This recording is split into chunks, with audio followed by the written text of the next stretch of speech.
سب فرقوں والوں سے ایک سوال ہے، رسول نے اس امت کے لیے قرآن اور اہل بیت کو چھوڑا ہے یا قرآن اور صحابہ کو؟ السلام علیکم۔ یہ شیعہ مذہب سے تعلق رکھنے والے مفتی فضل سبحان ہیں۔ یہ اپنے آپ کو بہت ہی بڑا قابل اور بہت زیادہ سمجھدار یہ سمجھتے ہیں، جن کا یہ ہمیشہ یہ دعویٰ کرتے رہتے ہیں کہ میں پہلے اہل سنت میں تھا، اب شیعہ میں آ گئے، اللہ نے ہدایت دی۔ میں کہتا ہوں کہ اللہ نے تم سے ہدایت چھین لی ہے۔ پہلے تم اہل سنت والجماعت میں مسلمان تھے، لیکن اس شیعہ مذہب کو اختیار کرنے کی وجہ سے اب تم کافر ہو گئے ہو۔ رہی بات تمہارا یہ سوال، تو اسے اچھے طریقے سے سمجھ لینا چاہیے اور ہر مسلمان کو سمجھنا چاہیے کہ تمہارا یہ سوال ہی غلط ہے۔ یہ سوال وہی کرے گا جو حضرات صحابہ اکرام کی جماعت سے بغض رکھنے والا ہوگا، جو صحابہ اکرام کی پاک جماعت سے عداوت رکھنے والا ہوگا، جو حضرات صحابہ اکرام کی جماعت سے دشمنی رکھنے والا ہوگا، جو ان سے حسد کرنے والا ہوگا، وہی یہ سوال کرے گا۔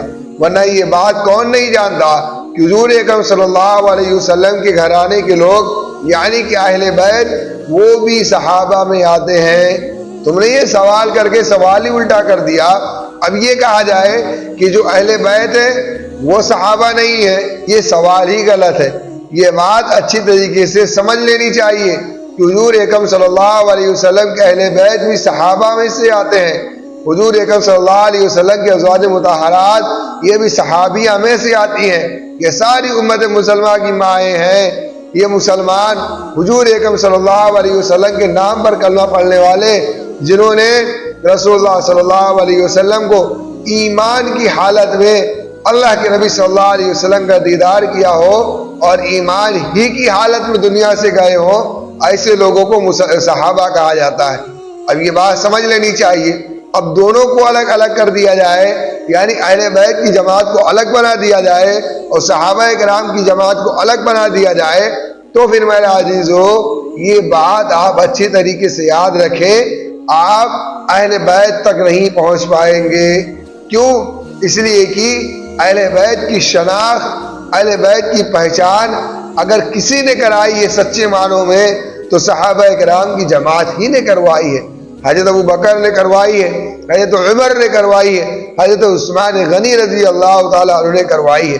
اگر ان لوگوں کو بیچ سے ہٹا دیا جائے، اگر ان لوگوں کو راستے سے ہٹا دیا جائے اور ان سے ہٹ کر کے آپ اہل بیت تک پہنچنا چاہیں تو یہ بات یاد رکھیے گا، آپ اہل بیت تک نہیں پہنچ سکتے، آپ اہل بیت تک نہیں پہنچ سکتے۔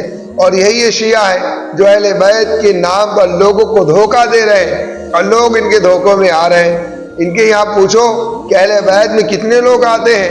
کیا اللہ تعالیٰ نے قرآن کریم میں یہ نہیں فرمایا یا ایھا النبی قل لازواجک وبناتک ان کنتن تردن الحیاۃ الدنیا وزینتہا فتعالین امتعکن واسرحکن سراحا جمیلا۔